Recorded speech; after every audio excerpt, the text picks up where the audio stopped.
Bueno, ahí está. Ya lo reenvié, Pablo. Bueno, muchas gracias, Gaby. Bueno, en nombre de la Comisión de Formación Continua de la Escuela de Posgrado, en el ciclo de conferencias en tiempo de pandemia, le estamos proponiendo una diversidad de conferencias y en el día de hoy vamos a desarrollar la conferencia que se llama Pautas Pedagógicas y Comunicacionales para la Educación en Tiempos de Emergencia, la enseñanza en la virtualidad. Esta conferencia va a estar a cargo de las docentes dictantes, que son la magíster Adriana Pecio Conca, la licenciada María Silvina Rezónico y la licenciada Beatriz Castillo. Todas las docentes se desarrollan en el área de asesoría pedagógica de la Facultad de Odontología de la Universidad Nacional de Córdoba. Esta conferencia será grabada y posteriormente va a ser colocada en el repositorio de clases virtuales de la Escuela de Posgrado y de la Universidad Nacional de Córdoba. Para una mejor organización, les pedimos a todos los participantes que, en la medida de las posibilidades, apaguen sus cámaras y micrófonos, de tal forma que haya un mejor tráfico de datos y que sea más fluida la comunicación. Para aquellos participantes que deseen una constancia de asistencia a esta actividad, deberán escribir en el chat del aula a partir de este momento el nombre, apellido, DNI y correo electrónico. Recuerden que todos esos datos tienen que estar en el mismo texto del chat. Y enviar al chat a aquellos que no lo hagan o que manden una información completa, lamentablemente no podremos registrar su participación. También le vamos a solicitar que luego de la actividad se les va a enviar un formulario a su correo electrónico con una pequeña valoración de la actividad que nos permitirán ir mejorando el servicio propuesto de formación continua por la Escuela de Posgrado. Y como siempre vamos a agradecer al personal de apoyo técnico y administrativo, en las personas de Analía Rey y Ivana Torcibia, quienes sus aportes hacen posible la realización de esta actividad que es muy importante. En esta presentación estará moderada por la licenciada María Allende Castillo, quien va a acompañar todo el proceso de desarrollo de la actividad y a quien le doy el pase para que pueda presentar la misma. María, si querés activar tu micrófono. Hola Pablo, gracias. Un detalle, María Allende Pose, no hay problema. Aclaro para ir comentando también en función de la modalidad de la propuesta. En este encuentro, primero las conferencistas van a realizar una presentación teórica que va a durar aproximadamente 1 hora. Reitero lo que dijiste recién, que vamos a pedirles, en la medida de sus posibilidades, que apaguen las cámaras para un mejor flujo de datos. Y en el chat van a poder realizar los comentarios y las consultas que tengan en la medida en la que vayan surgiendo. Después yo voy a recopilar las preguntas que se hayan hecho en el chat para que las licenciadas puedan responder a las dudas que hayan ido surgiendo. Bueno, sin más, quedo a disposición también, acá atenta para ir respondiendo en el chat, y me parece que inicia la conversación la licenciada Beatriz Castillo. Yo voy a apagar mi micrófono. Bueno, buen día a todos, ¿escuchan bien? Perfecto, sí. Se escucha, Beatriz. Bien. Está muy... Bueno, buen día a todos. En nombre de la asesoría pedagógica, quiero agradecer a la Escuela de Posgrado que nos dio la posibilidad de participar en este ciclo de conferencias y que nos ha permitido no solo encontrarnos con los docentes de la facultad, sino también con otros docentes de todos otros espacios educativos. Bueno, vamos a dar comienzo.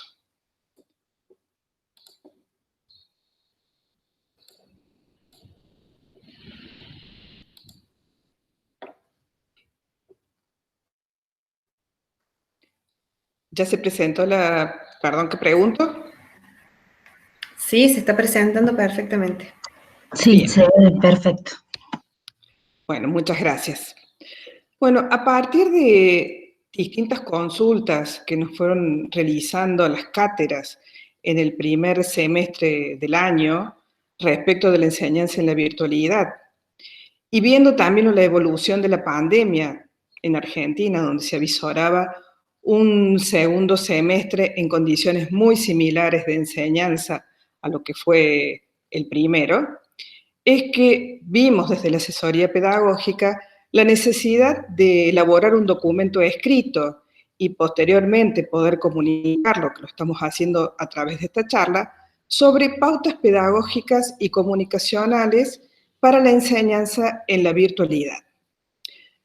La charla de hoy tiene 3 partes, las hemos organizado en 3 partes. En la primera voy a trabajar lo que es lo pedagógico, en la segunda lo que tiene relación con lo comunicacional, y la tercera parte quisimos abordar un concepto central dentro de lo que es la enseñanza en la virtualidad, como es el concepto de la retroalimentación. El documento que yo hacía referencia, que fue escrito, lo pueden encontrar en el repositorio de la universidad, para si después ustedes quieren profundizar las ideas que se van a exponer en esta conferencia. Bien, comenzando desde lo pedagógico, tenemos en claro que toda propuesta educativa, ya sea presencial o a distancia, es un acto de comunicación. ¿Entre quiénes? Entre los docentes y los estudiantes, entre los docentes, los estudiantes y el conocimiento. Y además, toda propuesta educativa tiene que garantizar el acceso significativo al conocimiento de los contenidos y la construcción del conocimiento. Ahora, circunscribiéndonos a lo que es la enseñanza en la virtualidad, una propuesta de calidad en esta modalidad va más allá del buen uso que se haga de lo tecnológico. Una propuesta de calidad en la distancia es aquella que pueda promover la construcción de conocimiento. Entonces, lo que debemos dejar de lado es esa visión restringida que tenemos de lo tecnológico, en donde muchas veces tenemos los docentes la creencia que al subir un PowerPoint o un video a un aula virtual es suficiente para que el alumno se motive y aprenda más rápido. A veces decimos como que va a aprender con más rapidez y menos esfuerzo. Esto hay que superarlo porque realmente la contribución de lo tecnológico es muy pequeña si no hay una buena propuesta educativa. ¿En qué consiste una propuesta? Aquella que permite la construcción del conocimiento, es aquella que permite al estudiante, cuando está operando con lo tecnológico, poder ampliar su rendimiento intelectual a través de las distintas propuestas que uno hace. O sea, ¿cómo va a ampliar ese rendimiento intelectual? Cuando puede diseñar, cuando puede escribir, cuando puede hipotetizar, cuando puede ensayar a través de la operación que hace con lo tecnológico. Bien, teniendo en claro cómo es una propuesta de calidad, ¿cómo la voy a diseñar? En la educación en línea hay un requerimiento que es básico, y es la integración de 4 dimensiones. Cada vez que yo comienzo a planificar la educación en la virtualidad, debo tener en cuenta lo disciplinar, que tiene que ver lógicamente con el contenido, lo pedagógico, porque el alumno aprende en soledad, o sea, hay una asincronía con el docente, por lo tanto, debe tener la propuesta pedagógica, debe ser muy clara para que le permita ir comprendiendo. La otra dimensión tiene que ver con lo comunicacional, que eso es un desafío en la enseñanza en línea, porque tanto el texto oral como el texto escrito debe ser elaborado correctamente para que le permita comprender al alumno. Y la otra dimensión, lógicamente, es la dimensión tecnológica. Cuando hay carreras que son totalmente a distancia, estas propuestas las elaboran un equipo interdisciplinario. En ese equipo interdisciplinario hay expertos, por supuesto, del contenido, que se les llaman los contenidistas, expertos en comunicación, expertos en el área tecnológica y en el área pedagógica. Bien, teniendo en claro los requerimientos previos a una propuesta, vamos a pasar ahora a cómo se planifica. Esta es siempre una propuesta de educación en línea, es un trabajo muy laborioso y pasa exactamente por las mismas etapas que la educación presencial. Hay una fase preactiva, hay una fase interactiva y una fase postactiva.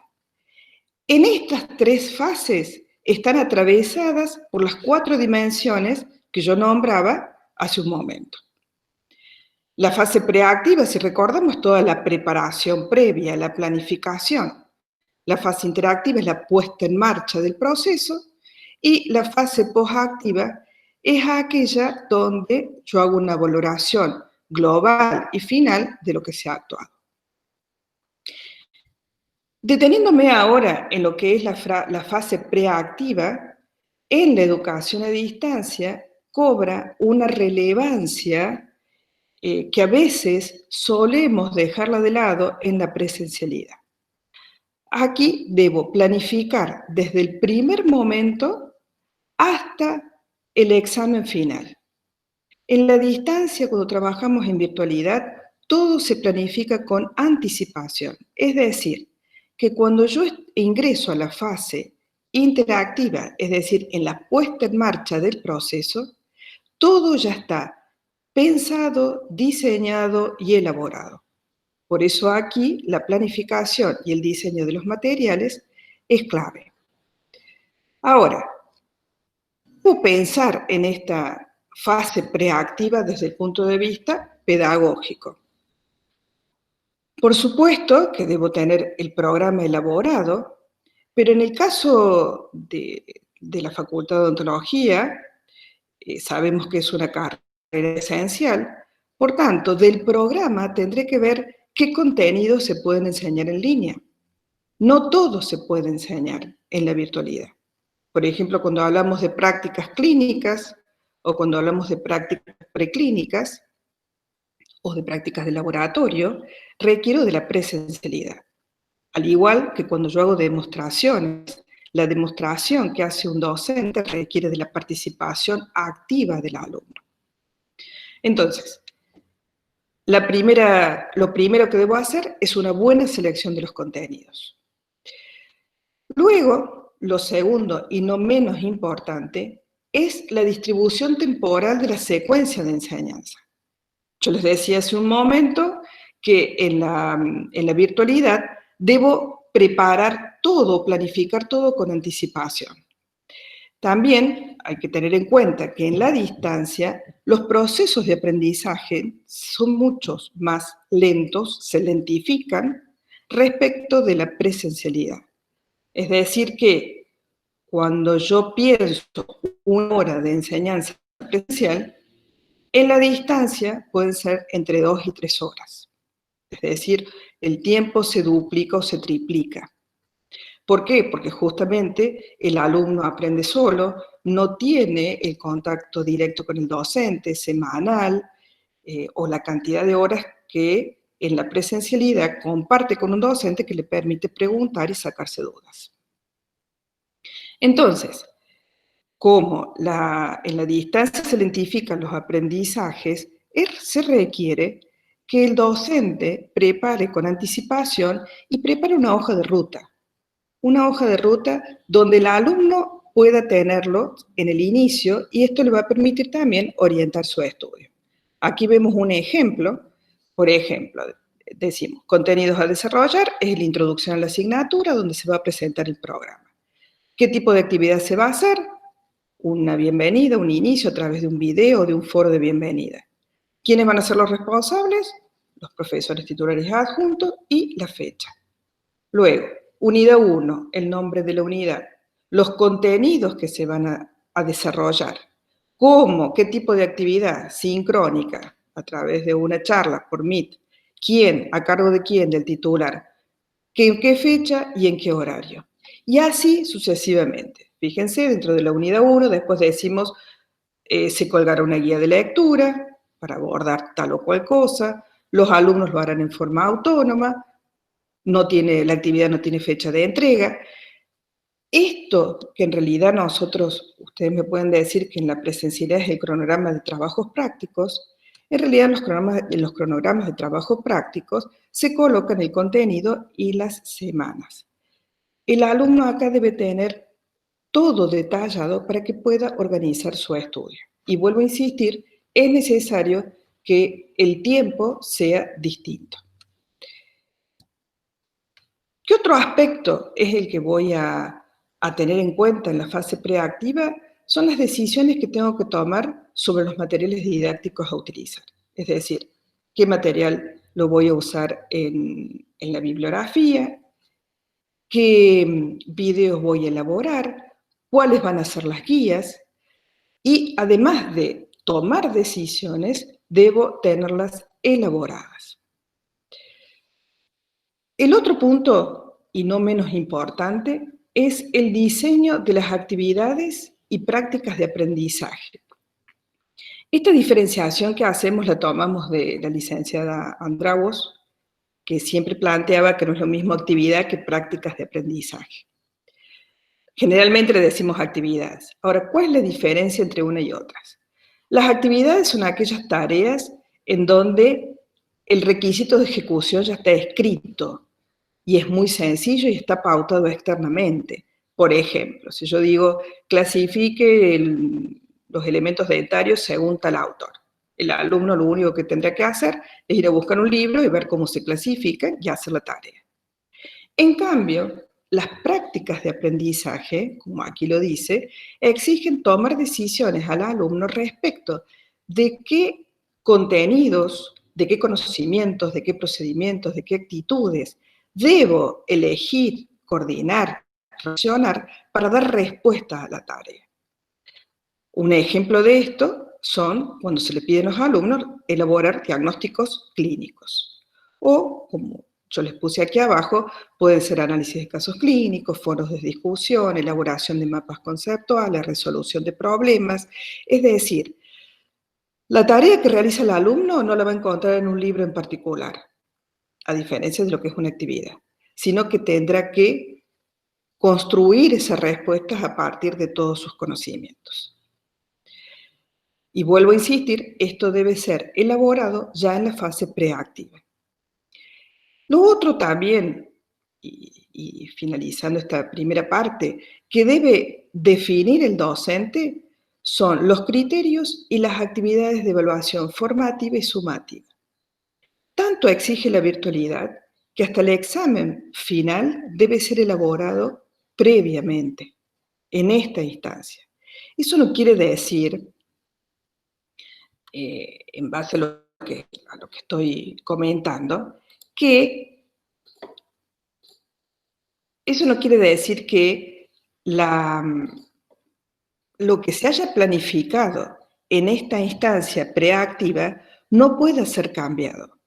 Lógicamente que va a ser cambiado a medida que uno lo pone en marcha a la propuesta y necesite hacer ajustes, los podré realizar. Pero lo que caracteriza a la fase preactiva en la evaluación, en la enseñanza, virtual, es que todo tiene que estar elaborado previamente. O sea, es central la tarea pedagógica, por supuesto, junto con la tarea comunicacional y con la dimensión tecnológica y disciplinar. Bien, esto en cuanto a lo pedagógico. Ahora, Adriana va a trabajar respecto a lo comunicacional. Bueno, gracias Beatriz. Bueno, yo voy a dar continuidad a lo comunicacional. Voy a hacer la presentación respectiva. Yo te aviso, Adri, cuando se vea. Bueno, gracias Pablo.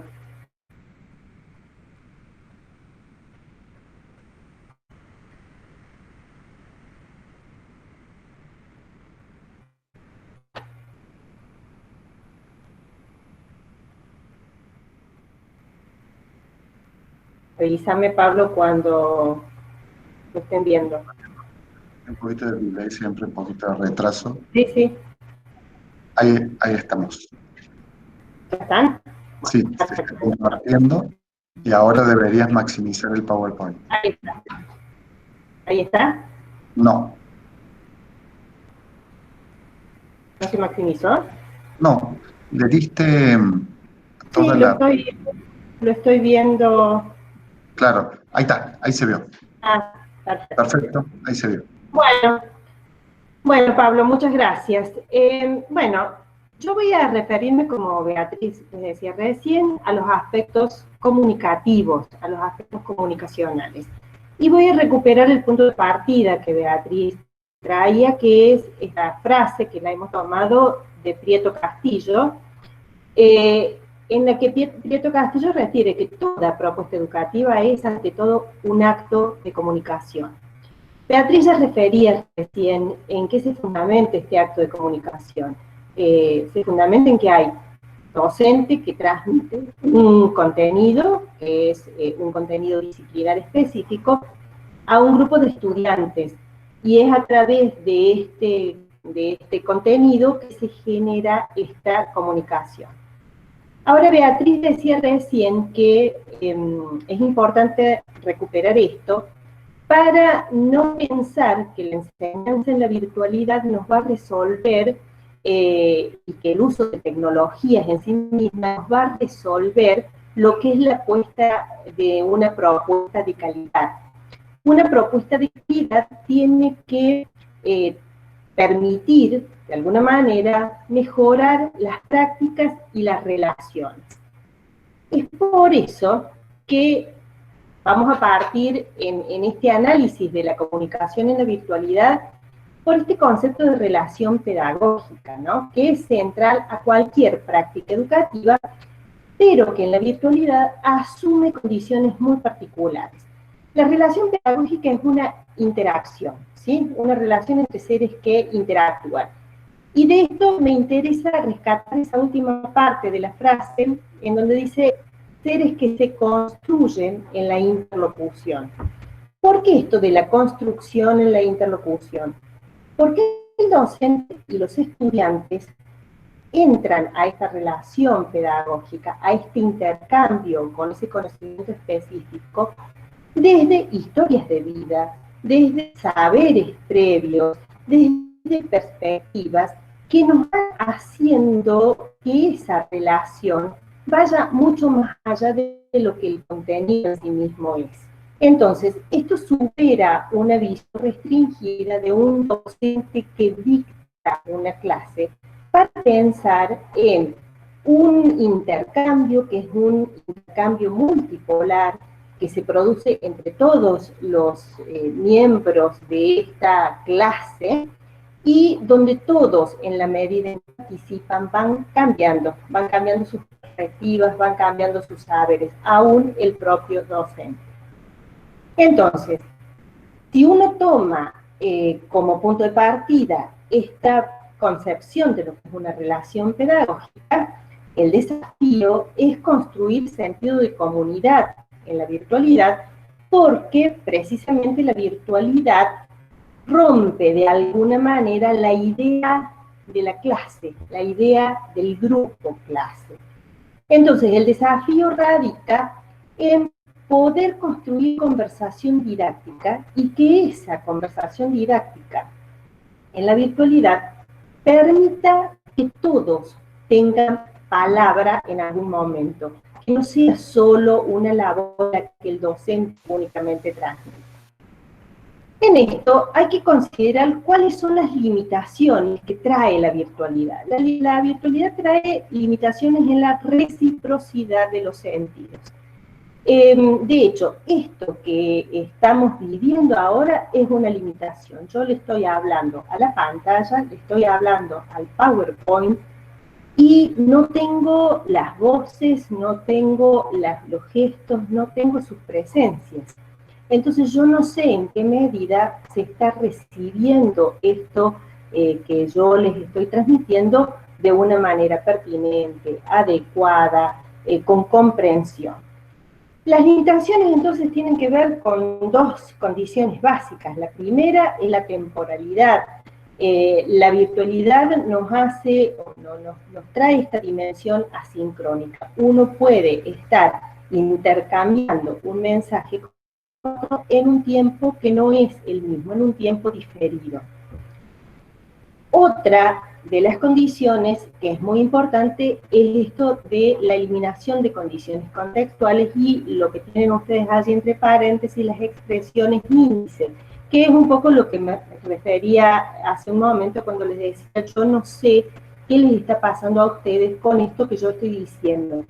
Y esto es un dato para mí docente, para nosotros docentes, muy importante respecto de cómo va llegando una comunicación a ese auditorio. Otra condición contextual, que no es menor y que se elimina, es el aula como contexto del aprendizaje. Yo estoy en mi casa y de hecho he tenido que montar en mi casa un escenario que no tiene que estar visible, entonces no pueden aparecer los ruidos de una casa, porque esto de repente se transforma en un aula. Estas limitaciones son sumamente importantes y muy condicionantes, y como decía Beatriz recién, que enfatizó muchísimo esta condición de la fase activa de la enseñanza, hay que pensar que estas cosas nos van a pasar y que por ello es muy importante trazar la línea de un contrato pedagógico que posibilite el desarrollo de estos sentidos compartidos. ¿Qué es un contrato pedagógico? Un contrato pedagógico es un conjunto de acuerdos. En realidad, el contrato pedagógico es una pata que tiene que estar en cualquier tipo de propuestas pedagógicas, no solo en una instancia de educación en línea. Entonces decíamos, es un conjunto de acuerdos en torno a las características que tendrá el desarrollo de la propuesta. Si es acuerdos, ustedes me van a decir cómo es que los va a trazar el docente solo en la fase preactiva. En realidad, el docente, como decía recién Beatriz, va a pensar todas estas condiciones en la fase preactiva, las tiene que pensar. Tiene que pensar, ¿qué me pasa si yo programé un Meet y no tengo conectividad? Tengo que tener alguna alternativa de reemplazo. El Meet tendrá que ser complementario a alguna otra práctica, a alguna otra instancia, para que si no tengo conectividad, eso pueda ser reemplazado. Entonces, en el contrato pedagógico uno decía, piensa estas condiciones de los acuerdos, pero luego los pone a consideración del grupo, y estas condiciones se podrán reformular en esa fase de interacción, ¿sí? Cuando ya estamos en contacto con el estudiante. Entonces, ¿qué cosas voy a pensar en el contrato pedagógico? Voy a pensar formas de interacción que voy a tener, lo que les decía recién, si van a ser sincrónicas, ¿cuáles? Si van a ser asincrónicas, ¿cuáles? Si van a ser mixtas. En realidad lo que se plantea es que la comunicación mejora si hay formas mixtas, porque permite justamente ir dejando lugar a los problemas que podamos tener con la tecnología. Otra cuestión que hay que tener y que plantear es dar a conocer y acordar, no solo dar a conocer, sino también acordar sobre los lineamientos generales de trabajo. En qué tiempos estimados se van a realizar las tareas, cuándo van a ser entregadas, qué vías de interlocución y cómo se van a sostener esas vías de interlocución con los integrantes de la cátedra. ¿Qué se va a usar? ¿Se va a usar foro, mensajería interna? ¿En qué momento se va a usar un foro? ¿En qué momento la mensajería interna? ¿En qué momento el mail?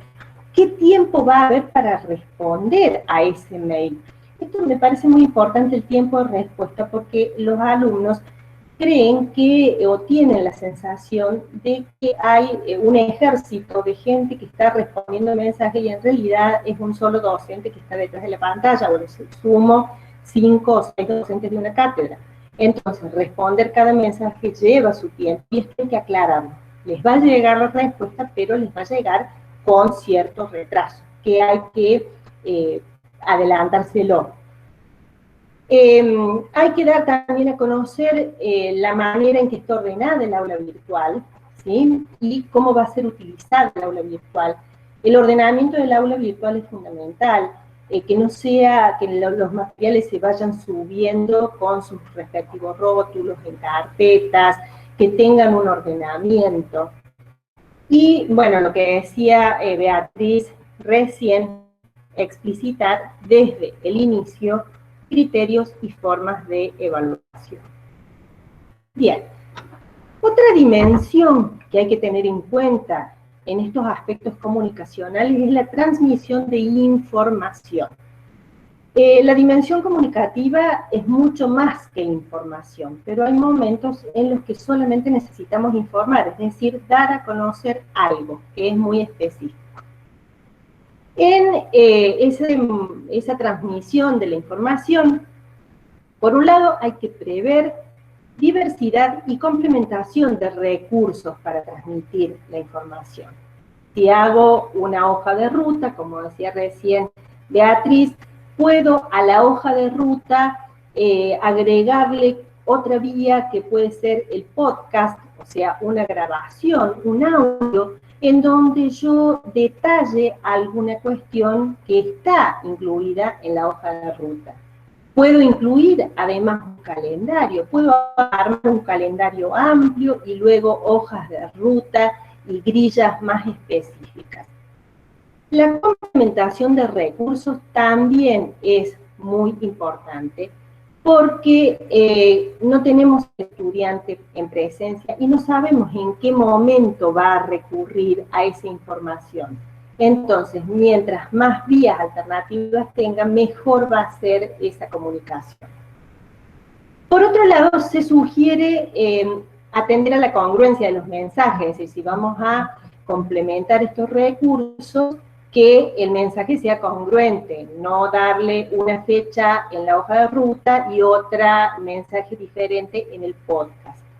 Y para esto es muy importante que en los equipos de cátedra se designen administradores de aula virtual que sean los que justamente vayan transmitiendo esta información porque lo hace más ordenado, porque genera un referente claro y evita justamente la superposición de mensajes. Bien, ahora entramos en la dimensión de la comunicación pedagógica que tiene que ver con la conversación didáctica propiamente dicha, es decir, con el meollo de esta relación pedagógica en donde lo que hacemos es construir significados compartidos en torno a un conocimiento. Hay que tener presente que el conocimiento en juego siempre constituye una recontextualización del contenido disciplinar. O sea, cuando nosotros enseñamos la ciencia al estudiante, lo traducimos a ese contenido científico para que pueda ser un contenido aprendido. Lo transformamos en un contenido enseñable. Y a esto lo hacemos fundamentalmente a través de los materiales de la enseñanza. Recién Beatriz refería la importancia que tiene el pensar en la selección y en la producción de los materiales de enseñanza en las etapas previas a la implementación de la propuesta. Por otro lado, en esta conversación didáctica, tenemos que considerar que para que haya una reciprocidad, es decir, que haya significaciones compartidas en torno al conocimiento, nosotros tenemos que alfabetizar académicamente al estudiante. Es decir, el estudiante es un estudiante que ya sabe leer y escribir, obviamente, pero que no conoce o que está a medio camino en la construcción del vocabulario específico, en la construcción de los procesos específicos de pensamiento que van a permitirle abordar el conocimiento de una materia dada. Ese proceso de alfabetización implica que cada materia tiene una especificidad que yo le tengo que ir aproximando. Es decir, un estudiante de odontología va a tener una especificidad cuando aborde una materia básica muy diferente a la que va a tener cuando aborde una materia técnica. Y a eso es algo a lo que nosotros debemos propender con nuestra propuesta pedagógica. Entonces allí se instala nuevamente un desafío comunicativo para que esas significaciones sean bien construidas y para que pueda haber un intercambio genuino. La virtualidad, entonces, para atender a estas dos condiciones, exige prestar especial atención a la recontextualización del contenido disciplinar, lo que les decía recién, a través de la producción de materiales escritos, tarea de la fase preactiva, ya lo hemos referido. ¿Qué tips de escritura? Hay muchísimos, yo solamente he seleccionado algunos. En el documento que ustedes tienen hay algunas otras especificaciones un poco más acabadas. Pero algunas de estas cuestiones de escritura que hay que tener presente en la virtualidad. Por un lado, elaborar consignas de actividades o de prácticas de aprendizaje que promuevan autonomía. Beatriz refería recién la diferencia entre una actividad y una práctica de aprendizaje.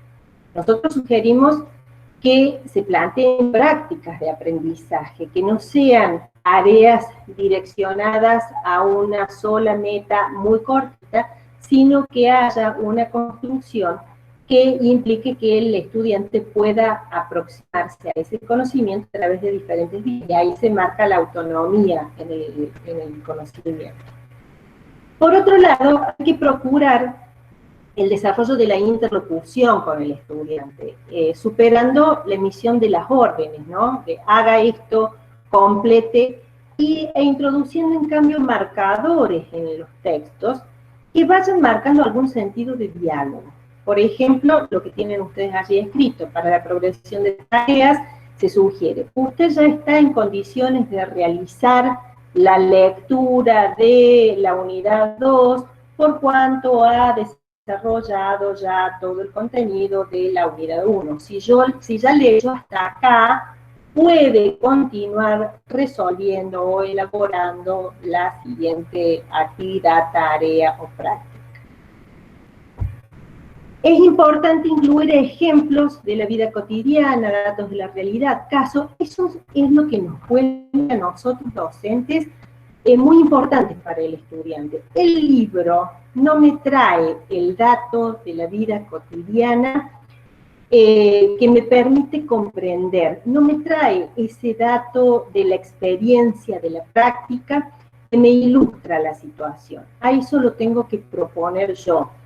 Y esos tips pueden estar planteados tanto para la escritura, para el material teórico de orden escrito, como para aquellas instancias en las que yo planteé clases o videos, ¿sí? Clases por Meet o videos, donde es muy importante traerlos para complementar el texto.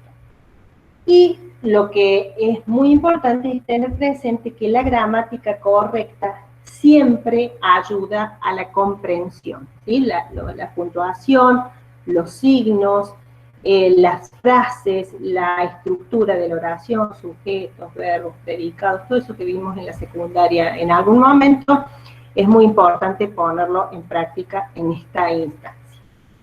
Bien, para favorecer a la alfabetización académica, es decir, a esto que yo les refería recién de la importancia de ir adentrándolo progresivamente a este estudiante en el lenguaje específico y en los procedimientos de la materia, me centro en la fase interactiva, en el momento en que ya estamos desarrollando la propuesta. Y allí se vuelve muy importante acompañar la bibliografía que demos con orientaciones de lectura, porque la bibliografía puede tener mucha información condensada, y es importante anticiparles a los estudiantes que se van a encontrar con diferentes dificultades y que hay vías para resolver esas dificultades. Entonces, en estas formas de resolver las dificultades, se pueden complementar estas comunicaciones sincrónicas con videoconferencias, con foros, o asincrónicas con guías de lectura, con foros con temporalidad diferida, en donde el estudiante me vaya dejando la duda y yo le pueda ir anticipando cómo hacer ese recorrido, ¿sí? O en una videoconferencia yo puedo tomar, o en un foro puedo tomar un texto e ir haciendo las indicaciones y los cortes de ese texto para decirles, tengan cuidado cuando lean esta parte, porque se van a encontrar con información que es una información muy compleja y que les va a llevar más tiempo. Finalmente, y para cerrar ya esta parte de la comunicación, tener siempre presente la importancia de otorgar voz y de escuchar al estudiante. Si bien hay instancias en las que la voz dominante está puesta en el docente, hay que generar todas las alternativas necesarias para que haya momentos de escucha. Y básicamente, ya con esto voy saliendo, para dejar paso a Silvina. Básicamente en esto lo importante es tener presente la necesidad de retroalimentar permanentemente el proceso, que es a lo que se va a referir Silvina ahora en este momento. Bueno, muchas gracias, Adriana. Buenos días a todos los presentes. Y como decía Adriana, yo me voy a referir a el proceso de la retroalimentación que cobra tanta importancia en la fase interactiva. Ustedes, Pablo, me dirás si ya... Todavía no se está viendo. Bueno. A ver si la tecnología nos acompaña. Ahí comenzó. Ahí se ve. Podés maximizarlo y ahí se ve correcto. ¿Sí? Sí, ahí está. Uy, esperen que se me fue de nuevo. Vamos a dar, ahí está. ¿Estamos bien ahí? Bueno, vamos a centrarnos en esto de la retroalimentación formativa. Todos más o menos sabemos a qué nos referimos cuando hablamos de retroalimentación, pero un poco refrescar diciendo que es ese proceso continuo que tiene lugar durante la enseñanza y el aprendizaje con este propósito de ir articulando evidencias de aprendizaje con objetivos de aprendizaje y criterios de evaluación. Es decir, en palabras sencillas, lo que busca este proceso es hacer este seguimiento de nuestros estudiantes para ir constatando qué aprendizajes van logrando y qué aprendizajes todavía les está quedando en el camino.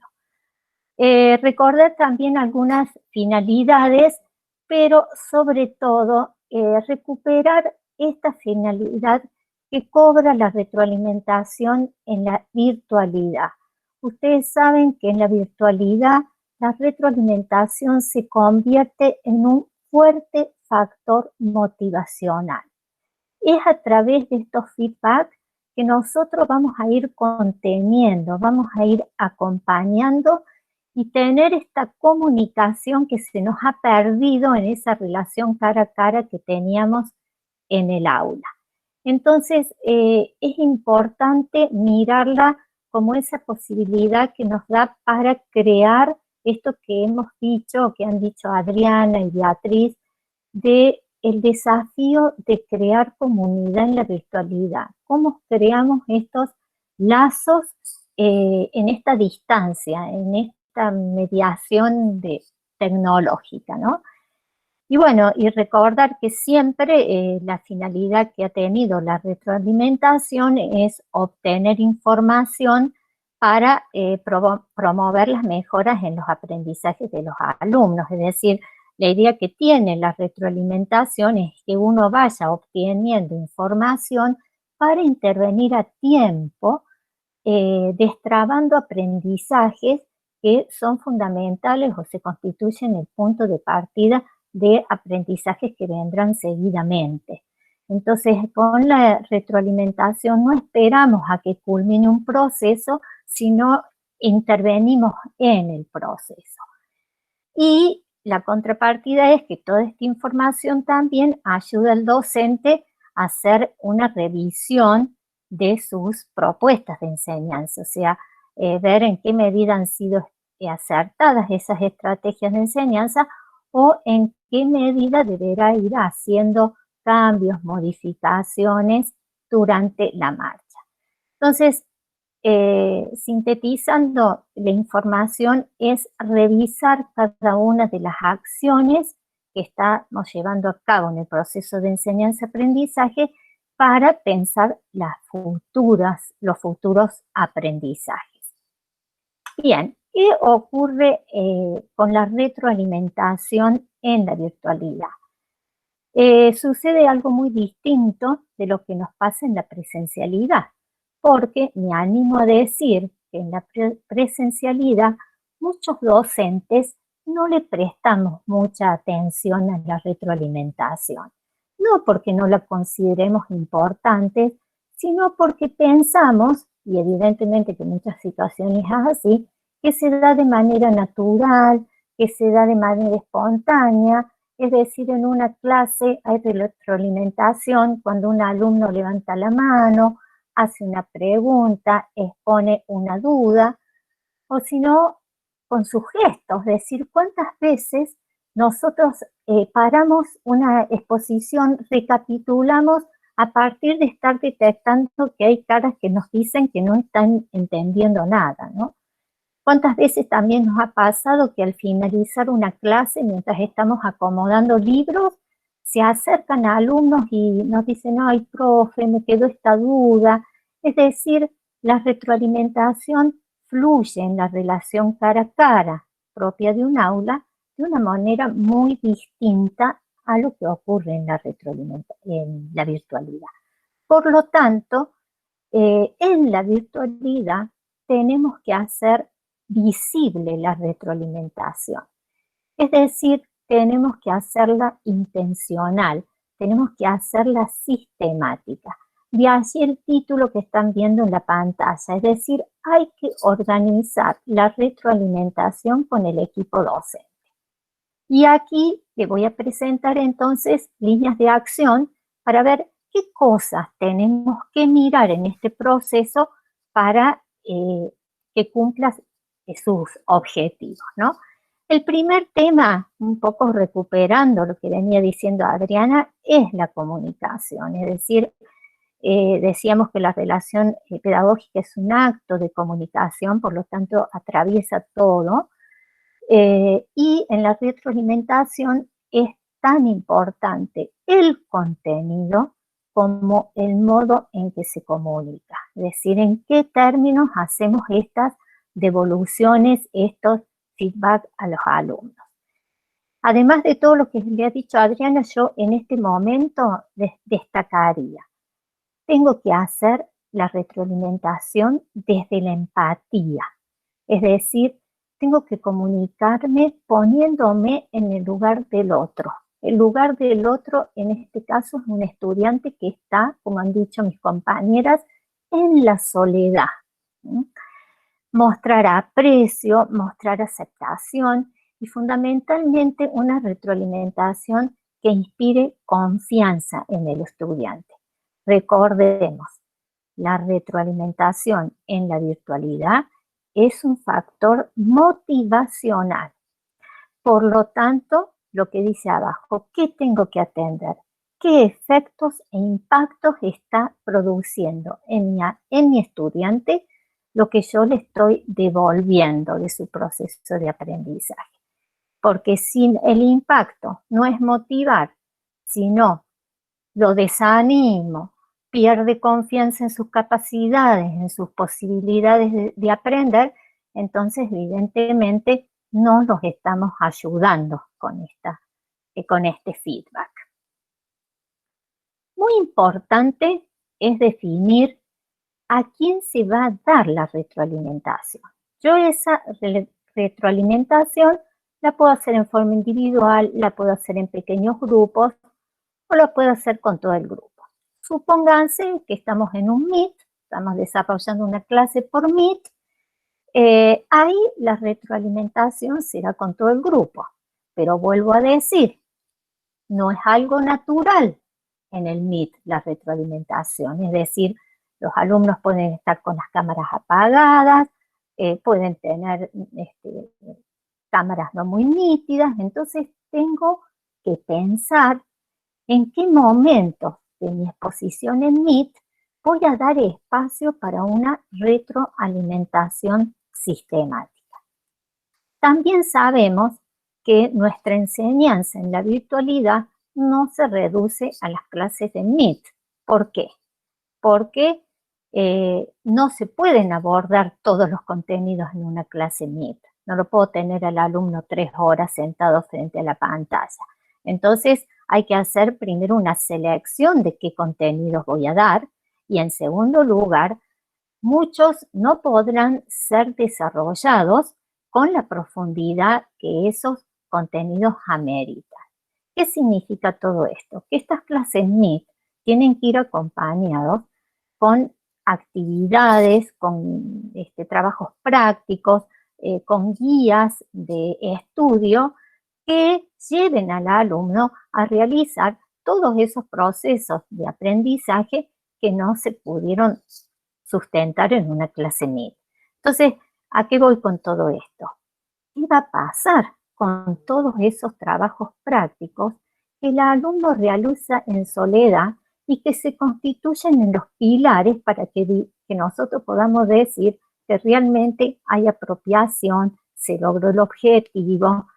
Entonces acá hay que pensar cómo van a ser esas devoluciones de esos trabajos, ¿no? Entonces, si se me ocurre pensar, o sea, como una ayuda, si los desempeños que tienen los alumnos en la realización de ese trabajo que le he dado son homogéneos, entonces podré crear una intervención grupal a través de alguna modalidad para hacer una devolución a todo el grupo. Ahora, si yo veo que esos desempeños son heterogéneos, son distantes, y bueno, tendré que pensar que voy a hacer pequeños grupos de acuerdo a cómo fueron las dificultades, o también tendré que pensar si en algunos casos uno no tendrá que hacer una retroalimentación individual, sobre todo con aquellos alumnos que se nos van quedando, en el camino.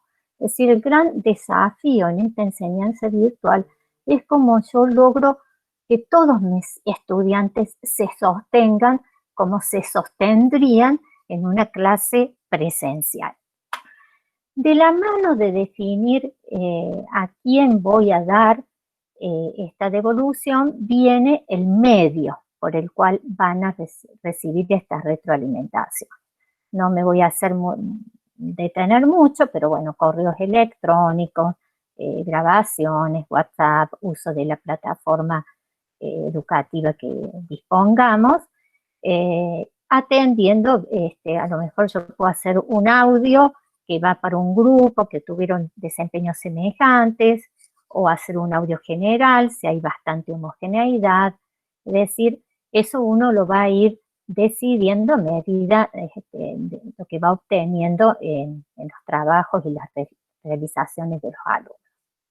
Bien, tiempo y frecuencia es otra cosa que hay que dedicarle tiempo a pensar.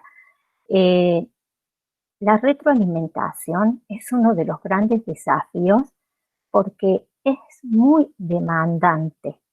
Entonces, bueno, nosotros no tenemos que dejarnos desbordar por esta tarea. Por una parte, hay que hacerla. Sí, hay que hacerla porque es importante y ustedes, a medida que yo voy desarrollando, imagino, irán infiriendo la importancia que tiene todo esto. Pero es evidente que no podremos hacer retroalimentación de todo, entonces habrá que ver en qué momentos vamos a decidir hacer estas retroalimentaciones, pero ojo, no podemos demorarnos demasiado, porque si no pierde su efecto. ¿Qué decíamos que es a qué apunta la retroalimentación? A dar información para intervenir en el proceso, es decir, para ir destrabando obstáculos de aprendizaje. Entonces, tengo que tratar de no demorarla, ¿no? Por otra parte, me volví acá, perdón.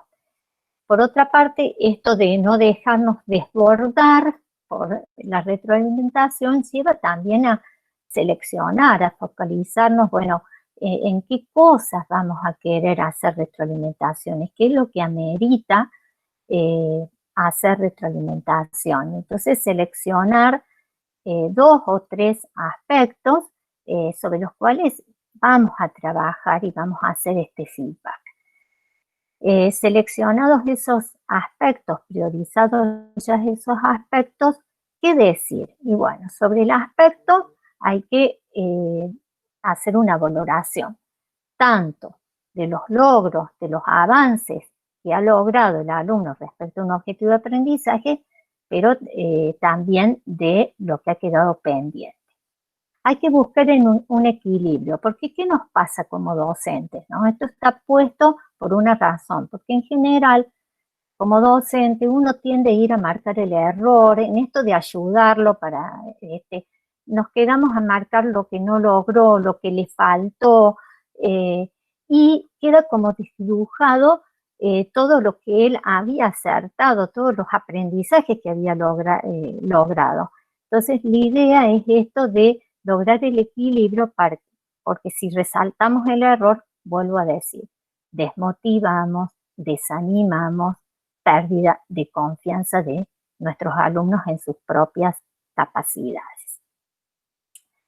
De estos aspectos que hemos seleccionado, tenemos que ofrecer sugerencias específicas y concretas, es decir, nos centramos, por ejemplo, en las mayores dificultades que ha tenido el estudiante y señalamos el tipo de dificultad, es decir, si ha sido porque en realidad el trabajo fue pobre, fue superficial, si ha habido un problema de comprensión, si ha habido un problema de interpretación de consignas, porque en esto de la comunicación, como decía Adriana, hay que ser claros en la forma de escribir. Acá no hay posibilidad de aclarar dudas en el cara a cara. Entonces hay que ser lo más claro posible para que el alumno haga lo que nosotros estamos esperando o nuestras expectativas respecto a los desempeños que esperamos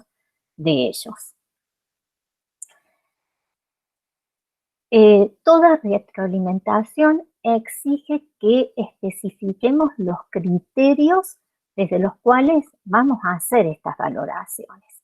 Entonces acá también recupero un poco, que ya todos sabemos, lo que son los criterios. Los criterios son parámetros en donde se especifican las dimensiones de lo que queremos evaluar, dígase el contenido, y la caracterización de la calidad de los desempeños que deben alcanzar los estudiantes. Es decir, ¿qué hace un criterio? Un criterio toma el objetivo de aprendizaje, lo especifica, lo baja a nivel de un indicador para que eso sirva como referencia para que tanto docentes como alumnos sepan en qué medida se van acercando o se van alejando del objetivo de aprendizaje que habíamos planteado. Es decir, que los criterios no son nada más que evidencias de aprendizaje. Veamos un ejemplo así de manera general, no muy particular, pero para que entiendan estas dos dimensiones que constituyen el criterio. Precisión y rigurosidad en el uso de conceptos, principios y procedimientos seleccionados para tratar la situación en un contexto determinado. Entonces, ¿qué está haciendo este criterio? Ustedes pónganle el tema que quieran. Está evaluando conceptos, principios y procedimientos de una determinada temática, pero los evalúa a nivel de estos procesos de pensamiento que son el uso, que puede referirse a la aplicación o a la transferencia. Entonces, el contenido que estoy evaluando son conceptos, principios y procedimientos a través de procesos de pensamiento que son la aplicación y transferencia. ¿Y qué el nivel de desempeño le estoy pidiendo al alumno, la precisión y la rigurosidad. Entonces el alumno, cuando se le da una tarea, una actividad, una práctica de aprendizaje, debe tener este marco para poder presentar entonces el desempeño que el docente espera. A partir de tener estos objetivos y de aprendizaje y haber desglosado los indicadores, entonces ahí recién se proceden a elaborar los instrumentos de evaluación. ¿Qué cosa es también importante en la retroalimentación? Una retroalimentación debe promover la capacidad de reflexión de cada estudiante.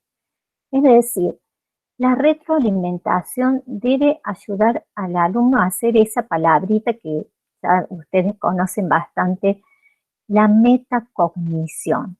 Es decir, una oportunidad para que el alumno pueda reflexionar qué aprendió y cómo lo aprendió. Es decir, la idea de esto es que el alumno vaya logrando la autorregulación de su propio proceso de aprendizaje. ¿Para qué? Para que entonces pueda encaminarse hacia un aprendizaje autónomo, hacia un aprendizaje independiente. Para que el alumno pueda lograr esta metacognición, pueda hacer las modificaciones en su proceso de aprendizaje, como docentes le tenemos que ofrecer andamiajes. Ustedes saben que el término andamiaje es muy dirosquiano y tiene que ver con esto de prestarle ayudas al alumno, pero ayudas que son temporales, es decir, se la doy hasta que él lo pueda hacer por sí mismo. Esa es la idea del andamiaje. Entonces acá lo importante es brindarles ayudas, recomendaciones de cómo sortear los obstáculos que tiene en el aprendizaje. Porque si nosotros le señalamos solo el error, probablemente el alumno no va a salir solo del error, porque a veces vieron que nos pasa eso, sí, lo hice así, lo hice mal, pero no sé cómo hacerlo de otra manera, no se me ilumina otro camino, otra alternativa, ¿cómo puedo revisar este proceso? Entonces, la idea es esto de darle ayudas que le permitan a él revisar el proceso o iniciar el proceso desde otro lugar, si es necesario. Entonces, los andamiajes, las recomendaciones, acá hay, por ejemplo, proponer consultar textos que le permiten comprender o profundizar un determinado concepto, tema. Y en esto también de no dejarnos abaratar por esta retroalimentación. Y por otra parte, o sea, no dejarnos desbordar, y por otra parte, ayudar a los alumnos a asumir un estudio más autónomo e independiente, que no están acostumbrados, porque valga la aclaración, es importante también incorporar esto de herramientas de autoevaluación, es decir, elaborar instrumentos a través de listas de cotejos, rúbricas, que le permitan al alumno hacer su propia autoevaluación de sus trabajos.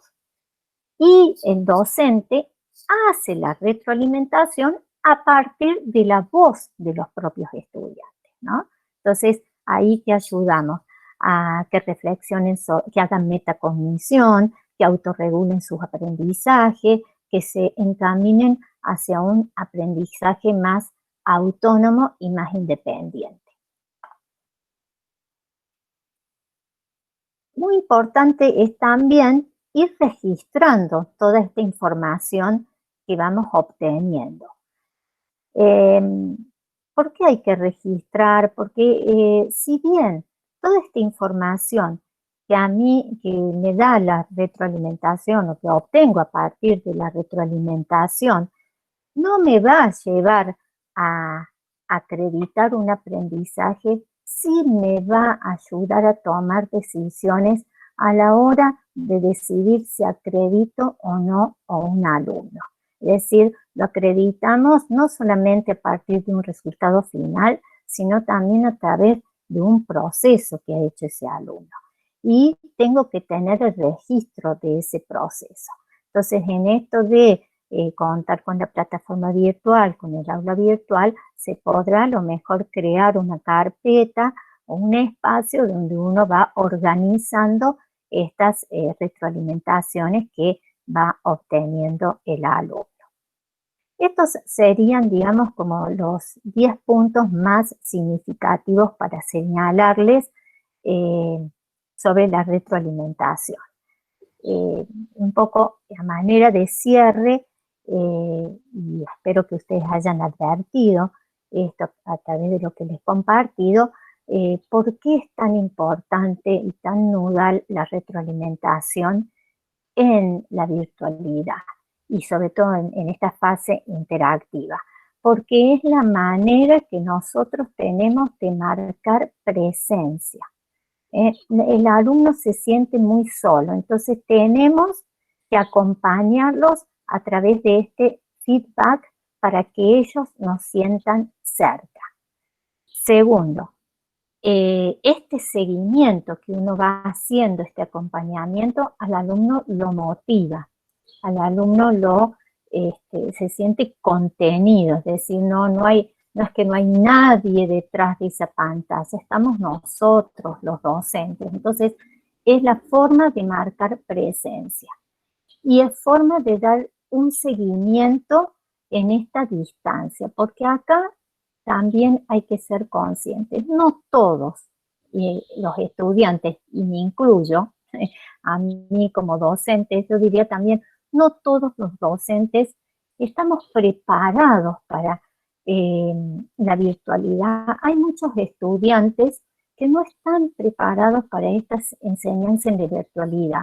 Y cuando digo no están preparados es porque no tienen las habilidades intelectuales. Es decir, hay que saber autorregular los procesos de aprendizaje, hay que tener mucha autonomía y mucha independencia para ir sorteando y llevando con éxito los aprendizajes.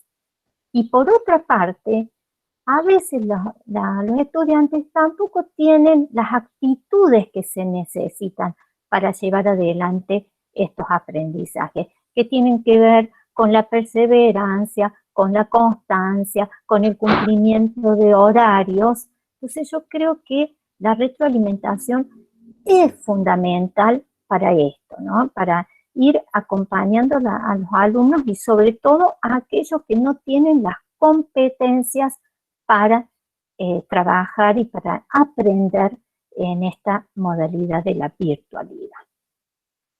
Bien, espero haber sido clara y que haya aportado en este sentido. Y le doy entonces la palabra a Beatriz para que ya vaya cerrando.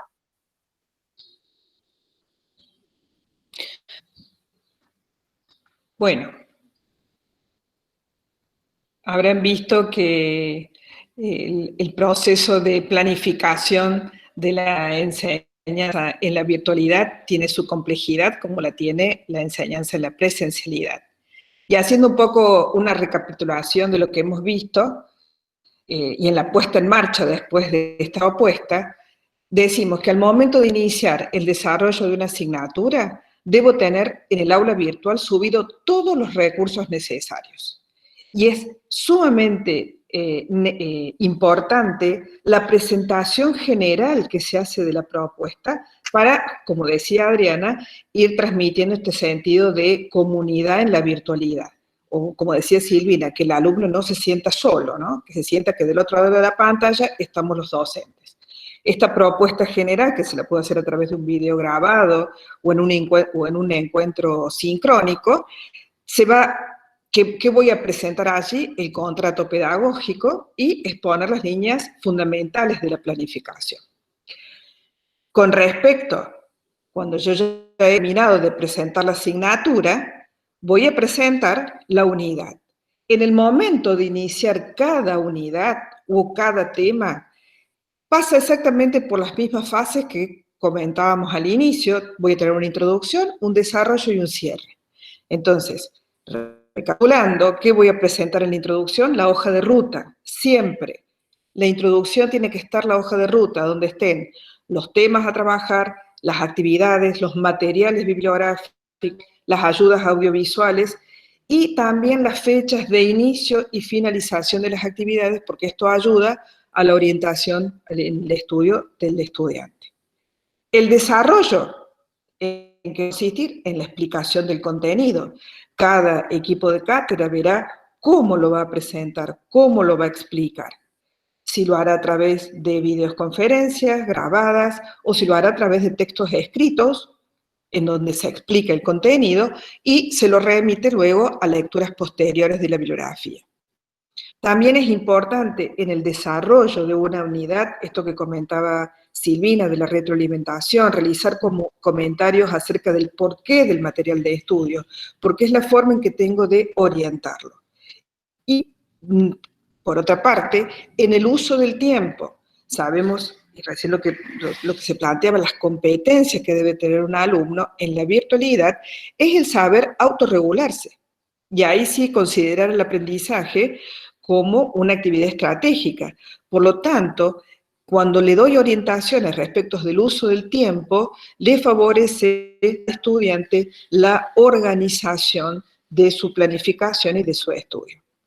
Y también, al finalizar cada unidad o cada tema, hacer un cierre, como lo hacemos en la presencialidad, en donde se hace una breve síntesis sobre los objetivos de aprendizaje que se han trabajado, sobre las actividades, qué dificultades tuvieron, qué aprendizajes se lograron y si los tiempos los pudieron completar. Bueno, esto sería lo que hemos propuesto de la asesoría pedagógica para ustedes, para, bueno, las pautas que implican desde lo comunicacional y desde lo pedagógico, valga la redundancia, que tiene toda propuesta de educación en la virtualidad. Así que bueno, en nombre de la asesoría le damos muchas gracias por la participación y abrimos el espacio de preguntas a través del chat. Bueno, muchas gracias Adriana y Silvina.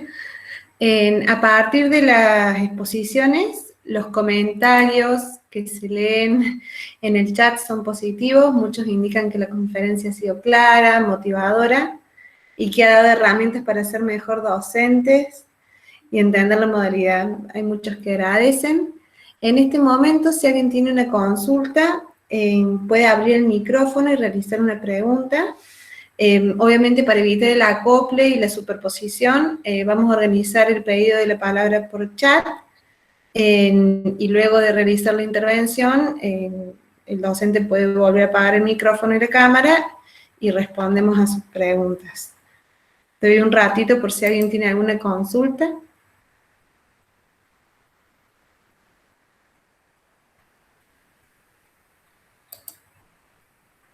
Acá me parece, Silvina Barenbaum, ¿querías aclarar alguna experiencia?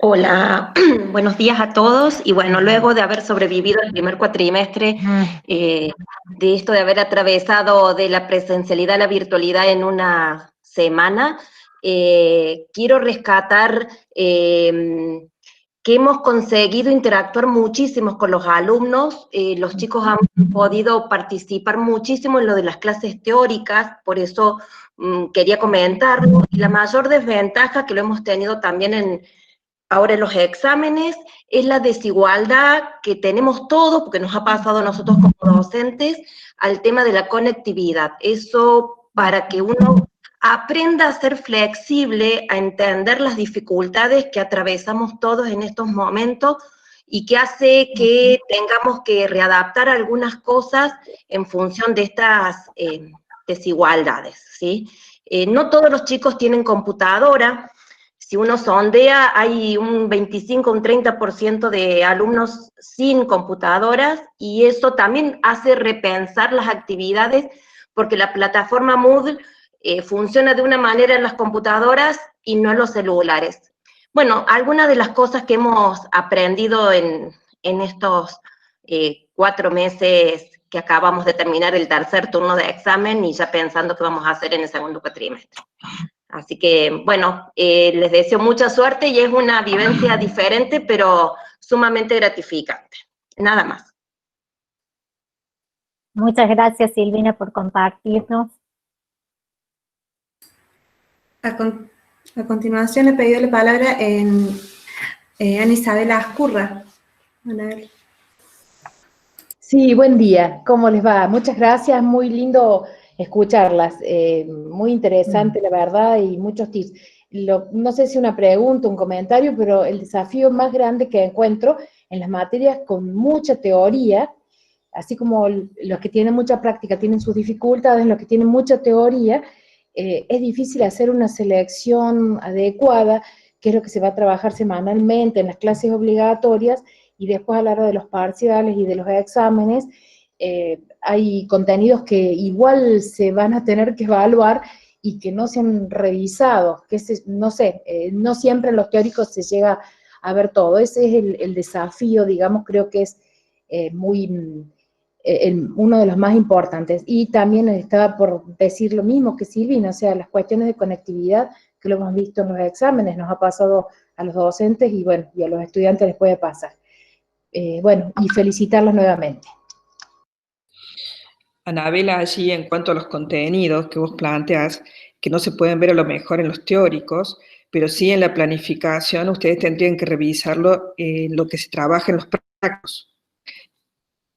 No sé si allí estoy contestando a tu duda. Sí, evidentemente que hay que hacer un recorte. El problema es que a veces uno no puede recortar tanto y, como decían ustedes, no puede estar 3 horas y media conectada en el Meet. Y bueno, pero ya creo que los del primer cuatrimestre nos dejan unos chicos un poco más preparados para el segundo cuatrimestre. Habrá que ver en la cancha, igual estamos haciendo el esfuerzo de preparar, de seleccionar y ver mejor los materiales. Gracias. Algo más que hay que aclarar acá es que la carrera nuestra es presencial, por tanto los tiempos pautados por la facultad son presenciales y hay que revisarlos en donde tienen que prolongarse esos tiempos. Y eso le dejo una tarea a las autoridades y la ala que está participando. Para la Secretaría Académica hay que prolongar los tiempos porque, como se decía en un comienzo, en la presencialidad son otros, más allá de los recortes que uno haga, pero también hay que abarcar un contenido. Me parece oportuno también darle la palabra a la doctora Evhanian, que justo también la nombraste y estaba pidiendo para poder hablar.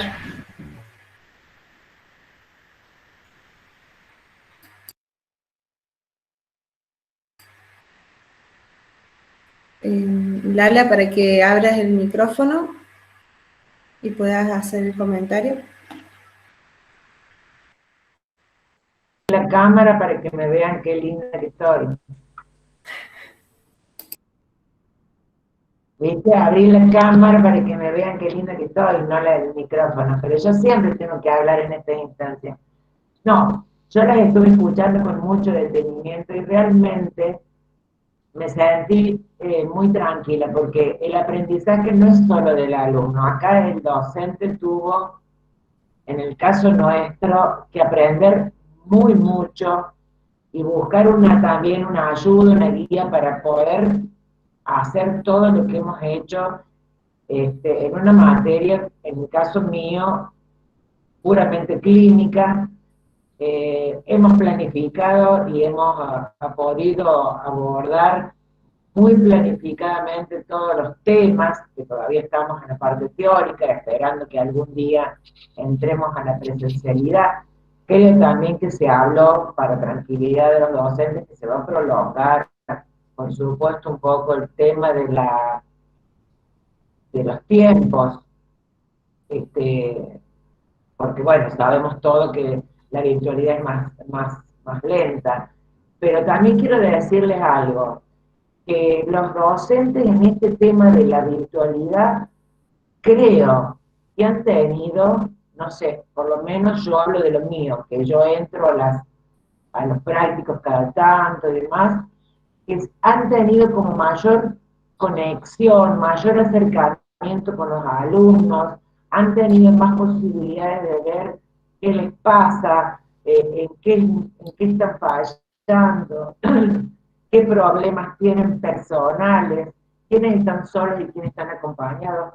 Me parece que ha sido una cosa como muy difícil, pero que en este tema de ver el vaso lleno hay que sacarle el provecho y ver lo positivo de todo esto, ¿no? Y que bueno, también ha sido positivo el programar las clases, el seleccionar los temas, en generar las evaluaciones. Me parece que ha tenido, sin descartar, por supuesto, y de ninguna manera la presencialidad, aspectos importantes que tendrán que quedarse en el tiempo, que nosotros no lo sabíamos y que no lo podíamos aprovechar. ¿Me escucharon? Que quedó todas calladas ahí. Sí, Lala, gracias. Sí, Lala, te escuchamos. Está bueno el aporte. Ivana Torcibia quería hacer un comentario sobre la evaluación sumativa. No sé si no la estoy viendo.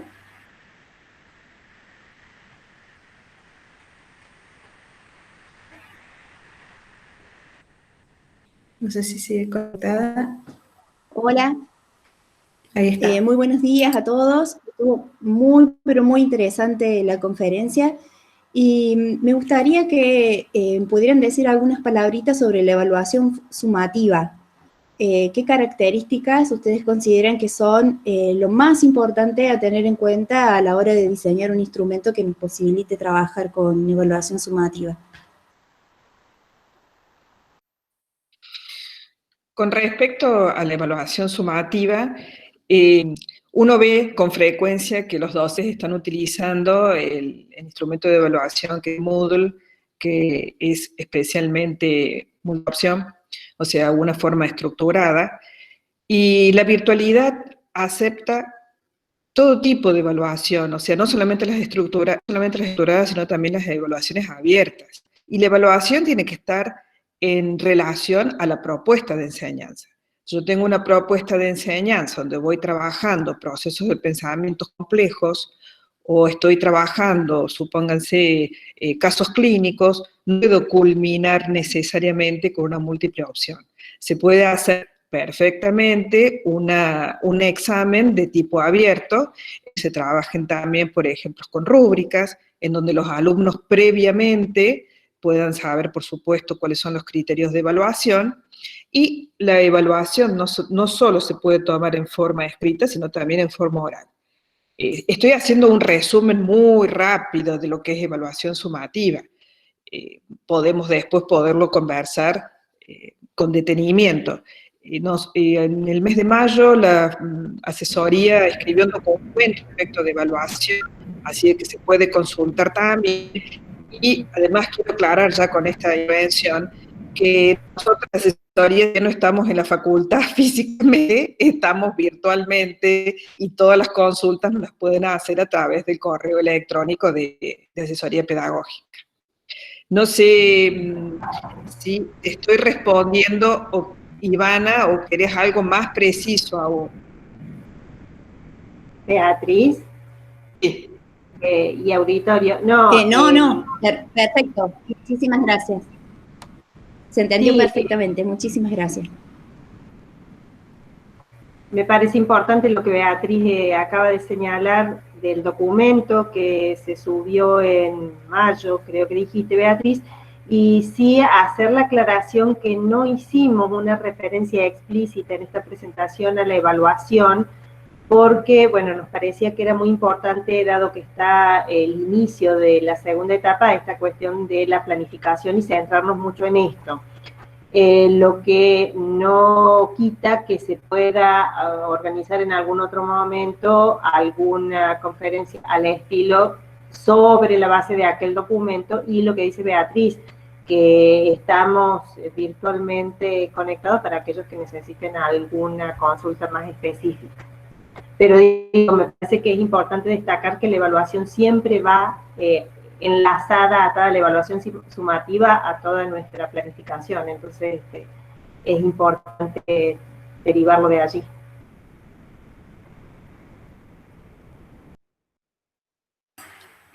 Ahí voy a aprovechar y voy a cargarle en el chat el link del repositorio digital de la universidad, donde pueden encontrar este segundo artículo que se está nombrando. Mientras voy haciendo eso, la persona en el orden de la palabra, yo tengo anotado acá es Cristina Castillo, no sé si están desde la misma cuenta, Graciela y Cristina. Sí, estamos en la misma. Bueno, tienen la palabra. Lo que quería, bueno, primero saludarlos a todos, pero no es el sentido, acá estoy, como dice la no soy un robot, soy una persona. Algo que, siguiendo en este momento lo que va planteando UNESCO, es que nos tiene que quedar claro que no hemos hecho educación a distancia, hemos hecho una enseñanza emergencial a distancia. Entonces, me parece muy bien esta propuesta para que empecemos a hincar el diente en cómo debe ser una buena enseñanza a distancia, a pesar de que la carrera es presencial, y en eso también hay que tener cuidado. Otra de este tema del COVID ha cambiado muchos paradigmas. Y la Universidad de Oxford, por ejemplo, ya ha planteado que van a hacer clases en modalidad híbrida.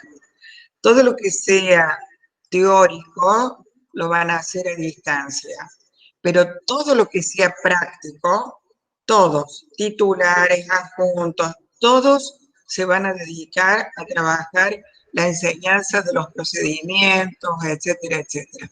Está bien que la diferencia en la cantidad de estudiantes que hay en Oxford no es la que tenemos nosotros, pero todo el énfasis está puesto en lo procedimental y actitudinal.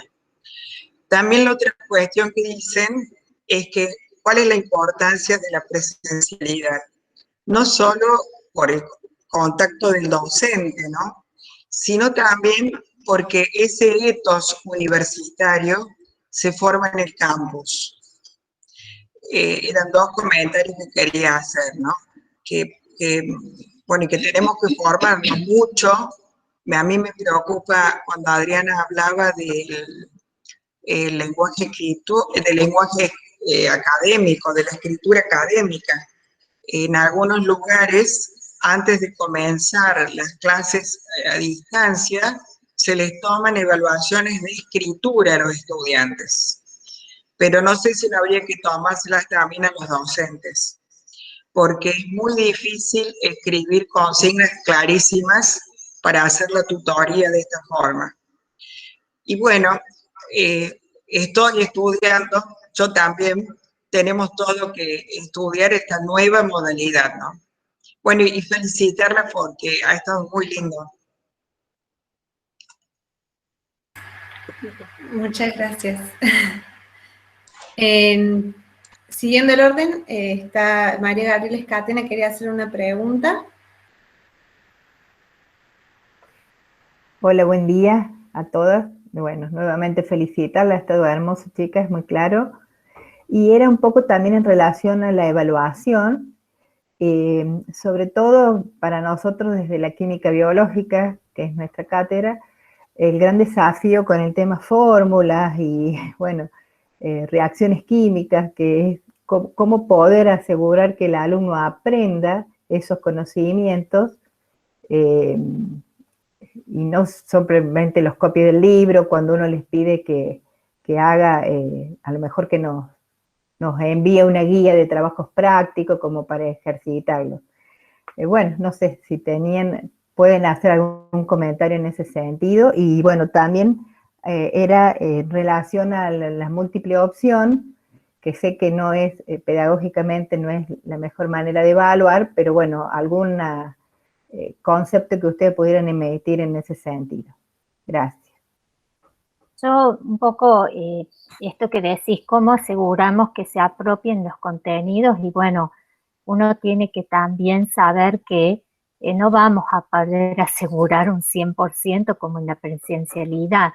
Se me ocurre decirte, Gabriela, que lo que podés hacer para ver si realmente hay esta apropiación, y no es que se van copiando, porque genera mucha copia de trabajos esto de la virtualidad también, es justamente hacer encuentros en pequeños grupos donde se trabaje sobre cómo se resolvió,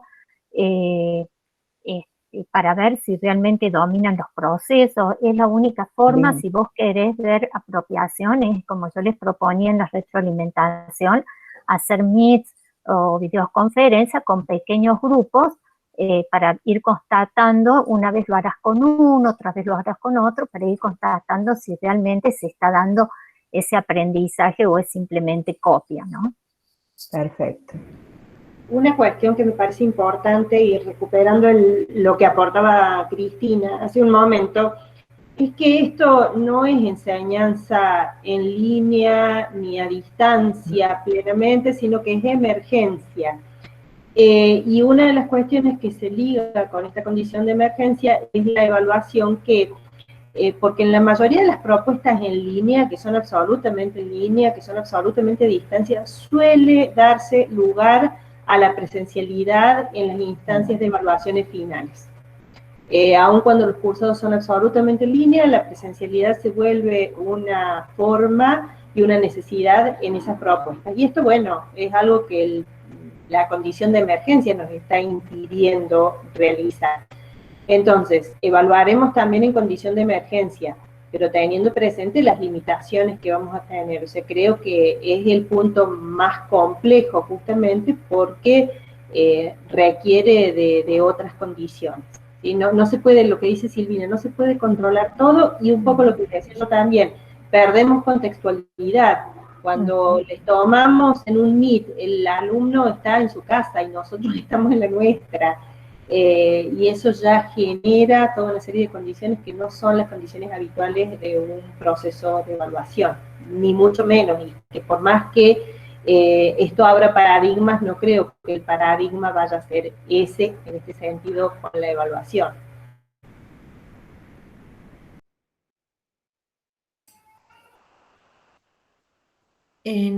Otra pregunta que se había anotado en el chat es de Graciela Castillo. No sé si ya estará respondida o querés la palabra. Sí, estoy acá. Y bueno, un poco con lo que ya han ido comentando Adriana y Silvina y Nerea, y también las intervenciones de algunos docentes, es la preocupación mía en la evaluación.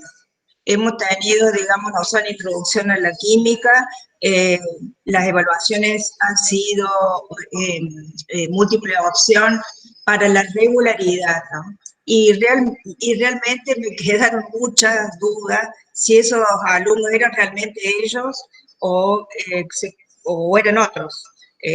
Ha habido mucha copia, entonces, sabiendo que la evaluación es parte del proceso de enseñanza, bueno, es mi preocupación de cómo abordar en esta situación, porque bueno, uno como docente también tiene que asegurar que el alumno haya aprendido, que el alumno pueda desarrollar lo que enseñó, ¿no?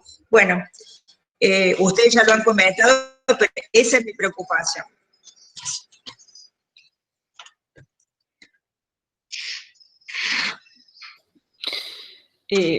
Con respecto a lo que se da a nivel de evaluación, es una preocupación general, no es solamente de un profesor o de algunos profesores en particular, sino es a nivel mundial.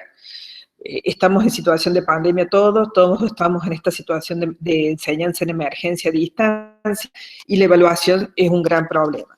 Pero sí, yo quiero rescatar de lo que hemos trabajado con los docentes en este primer cuatrimestre, la dedicación que le han puesto a la evaluación y las horas que han estado evaluando, tanto en forma escrita como en forma oral, para asegurarse luego que realmente el alumno que ha aprobado o que ha cursado y ha aprobado ha sido legítimo el aprendizaje. Seguramente se nos van a pasar muchos alumnos, pero han dado muchísimas horas en estar sentados escuchando orales.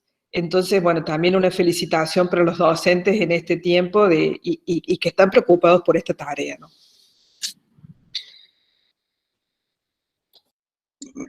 Una cosita puedo decir. La Facultad de Ciencias Económicas le ha hecho firmar a los estudiantes como una especie de compromiso ético, que es interesante, ¿no? Por supuesto que a veces uno sabe que uno escribe una cosa, dice otra, pero eso les ayuda también como ir a tomar conciencia de la responsabilidad. Son carreras del artículo de 43, carreras de riesgo, lo que no significa que solo los de riesgo tienen que ser éticos, pero es algo interesante y fue aprobado por el Consejo Directivo de la Facultad.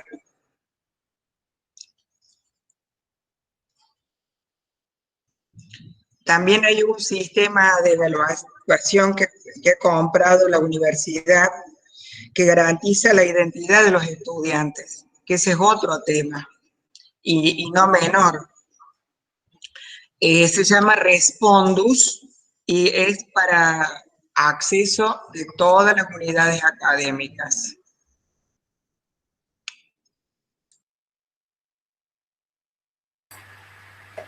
Bueno, muchas gracias por los aportes. En el chat no hay más personas pidiendo la palabra. Si les parece, podemos dar cierre a la conferencia. Si a alguien después le queda alguna consulta que no se haya respondido durante esta presentación, se pueden realizar las preguntas o las consultas al mail institucional de la asesoría pedagógica. Bueno, nuevamente también, a ver, aquí hay alguien que quiere hacer alguna consulta. A ver. La doctora Ruth Ferreira quiere preguntar acerca del Respondus. No sé si la doctora quiere hacer algún comentario, si puede abrir el micrófono. Respondus es una plataforma. No sé, el que tiene que pensar es el docente de cómo va a ser la evaluación. Lo que sí, el gran problema de las facultades tan grandes es la identidad de los estudiantes. Entonces, Respondus tiene un sistema que permite tener más certeza de la identidad del estudiante. Yo solamente quería ponerlo como algo para pensar.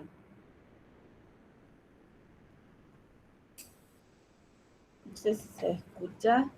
¿Para pensar en qué sentido? Solo para pensar de que si es necesario el Respondus o si con el DNI, mostrando el DNI, haciendo una buena planificación en la evaluación, haciéndolo de forma oral. Nosotros cuando tomamos los segundos parciales ahora en forma oral, nos tomamos mucho tiempo para planificar la evaluación. Y bueno, el tener la grilla, el que nos haya ayudado mucho toda la asesoría pedagógica, nos ayudó mucho a que en el momento del parcial fue una situación donde fue de aprendizaje, yo creo que para ambos, para el docente y para el alumno. Y también lo importante fue que al alumno le podíamos preguntar qué dificultades había tenido en el proceso. Entonces muchos nos comentaban que al principio no les había sido fácil y que con el tiempo habían empezado a aprender, habían entendido mejor los temas y que los iban como que los iban aprendiendo. O sea, siempre te queda la duda de que si realmente lo saben al tema, pero nos da más seguridad el tener los exámenes orales, tener al alumno presente. Y bueno, el tema de la conectividad que dijeron varios. Una alumna nos dijo que se le había desconectado, después volvió, en vez de tomarle a la mañana, le tomamos a la tarde, y la alumna dijo, bueno, dice, tómenme rápido, porque acá en Unquillo logré tener la conexión. Bueno, vamos al examen. Y bueno, se pudo hacer todo el examen perfecto, pero hay gente que sí tiene problemas. Así que, no sé, el Respondus, por eso digo que es para pensar. No sé si aumenta la capacidad si hay que tener más todavía capacidad en la computadora para usarlo. Eso no lo desconozco. Es para pensarlo, digo, el Respondus. Y es una decisión que la tomará la autoridad, me imagino.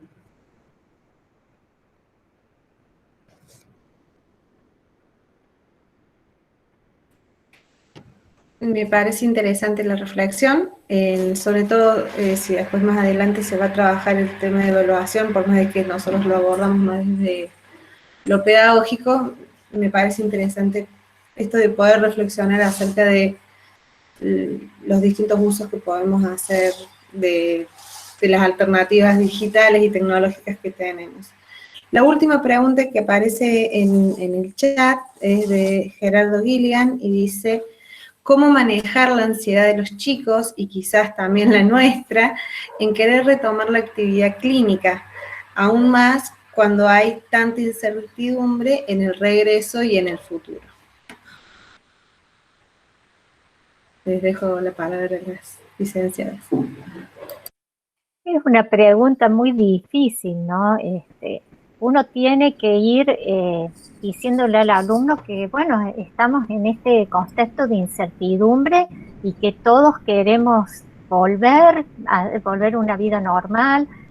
La vida normal para ellos es participar de las actividades prácticas, pero bueno, que estamos en eso, que ni bien se pueda volver y estén dadas las condiciones y se va a trabajar para... pero que los tiempos, lamentablemente estos tiempos no los marcamos nosotros, no los planificamos, no los podemos anticipar. No hay manera que cultivar estas actitudes que decía, ¿no? A la ansiedad hay que contraponerle la paciencia, la perseverancia y el autodominio, porque nos supera, no tengo otra respuesta para un consejo práctico para esto, digamos, ¿no? Sí, creo, perdón, creo, Gerardo, que entras a una pregunta que no solamente nos estamos viendo en el terreno de la enseñanza, de la educación, creo que es la pregunta mundial de la vida social, ¿no? ¿Cómo hacer para lidiar con este escenario de incertidumbre? Y eso implica condiciones personales y subjetivas que tienen que ver con la propia psicología, y también condiciones estructurales, objetivos que tienen que ver con el orden de las sociedades. El virus nos desordenó todo, nos cambió las rutinas, y creo que la cuestión esta filosófica, si se quiere, de base, es qué pasa con aquello que no podemos controlar. Nos vuelve a la era prehistórica, cuando los primitivos habitantes preguntaban por el origen de todas las cosas, de alguna manera, ¿no? Nos detiene, es una cuestión que nos atraviesa en muchas esferas. Bueno, habrá que ir haciendo lo que se puede, pero seguro que la cuestión es esto de no tener respuesta sobre eso, ¿no?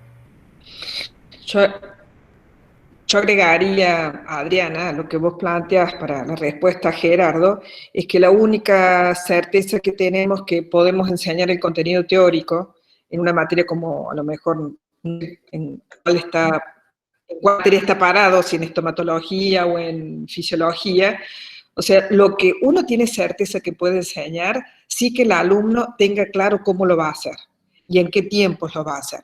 Y el resto que no podemos saber, cómo puede ser la práctica clínica, bueno, no decir lo que uno sabe, que no se sabe cuándo vuelve.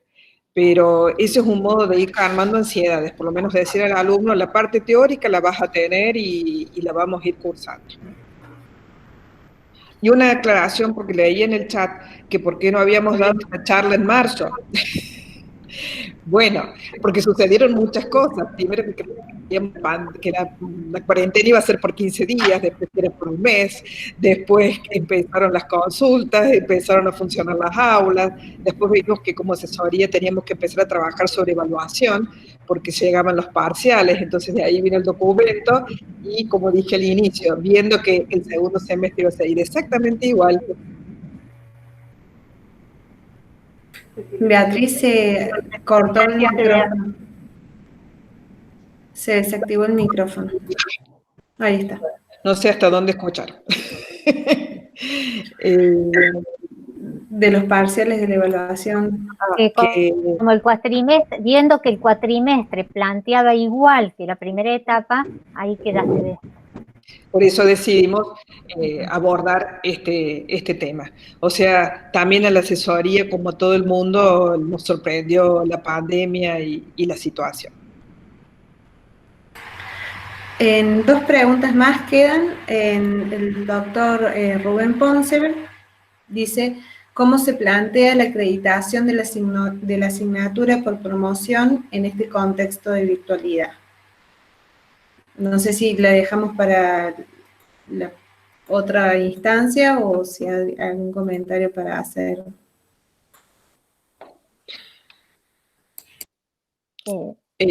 Silvina.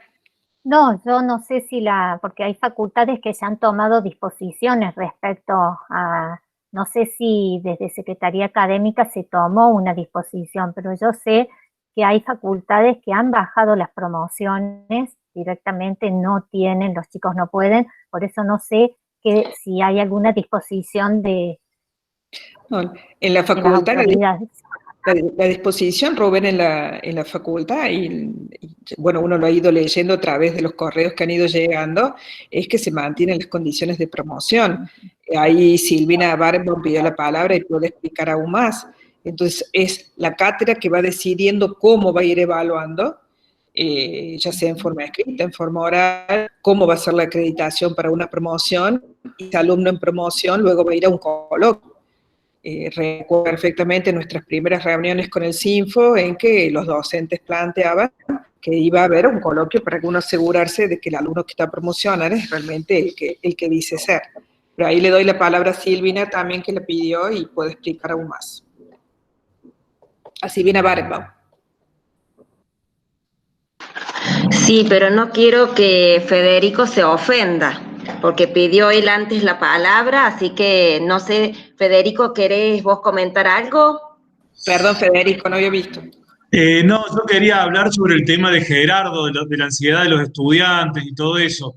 Si querés, termina vos y después habla vos lo de promoción y yo hablo lo de la ansiedad de los chicos. Bueno, a ver, una gran ventaja que creo que van a tener en el segundo cuatrimestre, por lo menos el primer año, es el volumen de alumnos. O sea, no ha disminuido notoriamente la cantidad de alumnos y creo que es una gran oportunidad de hacer una evaluación continua de los alumnos a través de distintas propuestas que puede ir acompañando. En el caso nuestro, aparte de los parciales, que no solo tenían preguntas de múltiple opción, sino tenían preguntas a desarrollar, con esta gran preocupación de quién hacía, porque no podíamos garantizar que el examen sea 100% realizado por los alumnos, lo que hicimos después fue un coloquio. Se pensó bien cómo fue el coloquio de promoción y así podíamos garantizar la promoción de la materia. Y tuvimos un buen resultado. Así que por lo menos de esa manera resolvimos en el primer cuatrimestre, por lo menos de nuestra asignatura, la promoción. pero creo que se puede pensar en unas lindas actividades para hacer la evaluación continua. Me parece que eso puede sumar también. Nada más. Muchas gracias, Silvina. Federico. Bueno, para hacer un aporte en base a lo que dijo Gerardo de cómo calmar un poco la ansiedad de los estudiantes, ¿cierto? En la Secretaría Estudiantil, ahora con la finalización del SINFO, con el tema de que no se pueden hacer las materias clínicas, de la PPS y todo eso, la verdad que hemos recibido muchas consultas de los estudiantes, y bueno, lo que me ha resultado, y me parece que les viene bien a ellos, es tratar de ver el lado positivo, ¿no? O sea, ver el avance que estamos logrando en algunas áreas, y bueno, y diciendo que es algo que se nos va de las manos, digamos, no hacer la parte clínica, o si no aprobó una materia del SINFO, le decimos que bueno, que puede rendir en octubre, si está regular, qué alternativas tiene para seguir estudiando, ¿cierto? Y lo mismo los chicos que tienen clínica, que se fortalezcan en la parte teórica, en lo que están haciendo, digamos, y que bueno, que cuando nos autoricen trataremos de comenzar, digamos, de la mejor manera o lo más rápidamente posible cuando estemos autorizados, pero tratar de buscar, digamos, el lado positivo y nunca, el mensaje, por lo menos en mi caso, es nunca se perdió el año, ¿cierto? De siempre tratar de decir, bueno, estamos avanzando, aunque haya aprobado 2 materias del SINFO, lograr hacerles ver que es un avance y que les falta menos y que pueden hacer, digamos, otras cosas y que pueden rendir en los turnos de octubre y que después pueden ir adelantando otras materias. Bueno, ese es el mensaje que les estoy dando yo a los estudiantes y la verdad que me ha dado resultado desde los primeros años hasta los últimos años también. Eso es todo. Gracias. Antes de terminar, porque veo que no hay otras consultas, quiero saludar a Elena, nuestra titular. Recién la veo que está en el... Hola, recién me puedo unir, qué lástima, pero bueno, no quería dejar de saludarlas. Bueno, gracias, muchas gracias por acompañar. Saludarlas y saludarlos. Sigan, estaban en lo suyo. No, bueno, era, me imagino ya a modo de cierre, salvo que alguien de las licenciadas quiera hacer algún comentario. Yo también pensando en cumplir con los horarios acordados, en obviamente darle gracias a la Escuela de Posgrado por permitir este espacio, gracias a los participantes, y no sé si alguien quiere hacer un comentario, si no le doy la palabra a Pablo. Bueno. Bien, María, me sumo. Sí, Bea, dale, Bea. No, simplemente agradecerles a toda la participación y la riqueza del plenario, porque bueno, uno va creciendo y va con... Doctora Eugeniana, ahí tiene el micrófono. Sí, dale. Sí, Bea. Yo les quiero bueno, simplemente agradecerles a todos. Siempre la participación de la asesoría es fantástica. Aunque no sea justo el momento, hubiera sido mejor antes.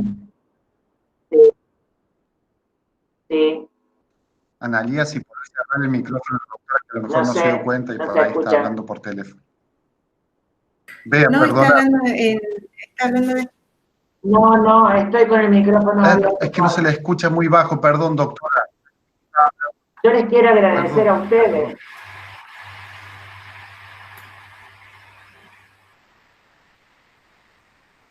Bueno, perdón, doctora. Chao. Escuchaba muy bajo. Y no me escuchan. Yo les quiero... Es que lamentablemente se le Saludos a todos, todo muy lindo, felicitaciones. Sigan trabajando. Bueno, gracias a todos por su participación. En este encuentro que ha sido muy productivo, sobre todo porque en esta reunión hubieron tanto los formadores como los docentes y representantes tanto de académica, la Secretaría Académica y Estudiantil, que son espacios muy sensibles a lo que es el área de competencias en donde estamos desarrollando. Así que agradecer muchísimo este espacio de encuentro y ofrecer para cualquiera de las instancias que se considere necesario este espacio para poder continuar con alguna profundización en alguno de los aspectos abordados. Así que, y les cuento que ya hemos detectado cuál fue el problema de este correo. En esto de probar tecnológicamente, estábamos probando en el correo el envío automático y se hizo un mail de prueba y quedó, y en realidad no pensamos que eso se fuera y salió para algunos, no para todos, pero bueno, salió para algunos y ahí detectamos cuál fue el problema del correo. Así que pedimos muchas disculpas en ese sentido, nos estamos acomodando en esta cuestión tecnológica. Y como siempre los invitamos a seguir participando de todas las otras conferencias y las actividades de posgrado que la Escuela de Posgrado está proponiendo para llegar a todos los espacios de formación. Así que volvemos a agradecer e invitarlos a las próximas actividades. Muchas gracias a todos y a todas por participar.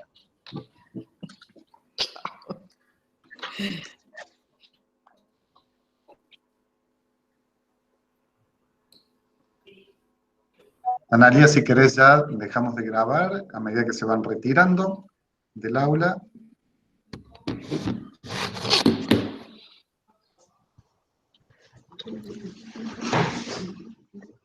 Hola chicas de la asesoría, ¿cómo les va? ¿Cómo andás, Helenita? Bien, bien. Se me superpuso con otra actividad, con un turno que me lo adelantaron para colmo.